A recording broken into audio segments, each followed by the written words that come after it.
We've inherited from the Puritans, unfortunately, within Christendom, we've inherited from the Puritans this idea that beauty of form is nothing, essentially. It's just superfluous. It's just extra or an add-on. In fact, it's dangerous because it can lure us away from the more important kind of beauty, which is spiritual beauty, right? But that doesn't match, though, with our experience. I mean, that's why we have ugly church buildings. And I came to faith in a particular tradition that essentially was the uglier the building, the more holy you were. I mean, it seemed to be, literally.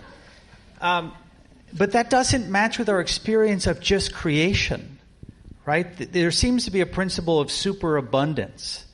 Calvin liked to argue for God's existence based upon the existence of pears. We already have apples. Everything all the nutrition you'd get from an apple, or from a pear, you get from an apple. Why also have a pear, right? It's just super abundant. If you think of salvation itself, right? The idea of it's just not the forgiveness of sins, and okay, you can kind of, be on the outskirts of the new heavens and new earth because of all of your transgressions against the kingdom of God, but it's full sonship.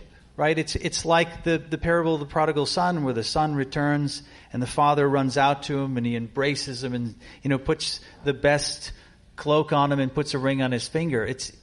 In God's view, it's a superabundance, right? So I used to really think of Catholic churches, these giant cathedrals, and they're just, you walk in them and you get that sense of the transcendent. And I used to say, that was done on the back of, these indulgences, and that's probably slightly true.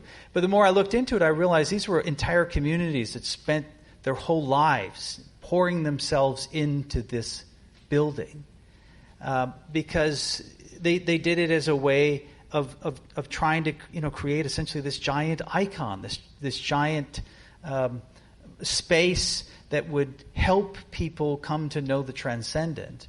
And I think it's superabundance is what we need, and there certainly is a tyranny of the useful, or tyranny of the what he calls it's the cult of ugly and the cult of utility, right? We have to push back against both those, I think.